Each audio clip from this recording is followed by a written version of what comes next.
शहर बसरा में एक गाने वाली तोआ सुहाना नामी रहती थी, जिसका शहर भर में बड़ा चर्चा था।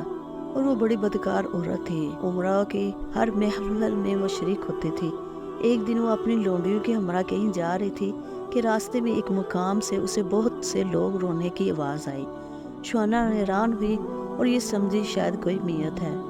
फिर उस मुकाम पर पहुंची। क्या देखती है कि एक मुबल्लगा बहुत बड़े इज्तिमा में जहन्नम की सफ़ और खुदा के होलहाक अजाब का जिक्र कर रहे थे और मजमा खुदा के खौफ से रो रहा था।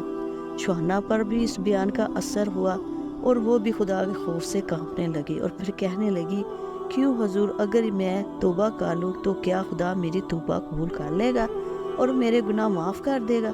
वो बोले, हाँ। सुहाना ने कहा, अगर मेरे गुनाह बेशुमार हैं और मैं बड़ी बदकार हूँ।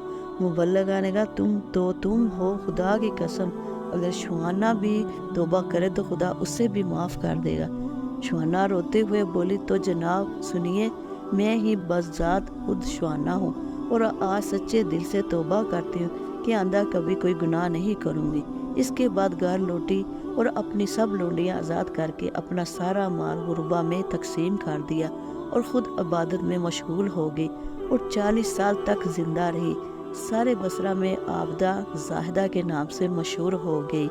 अल्लाह की रहमत बड़ी है।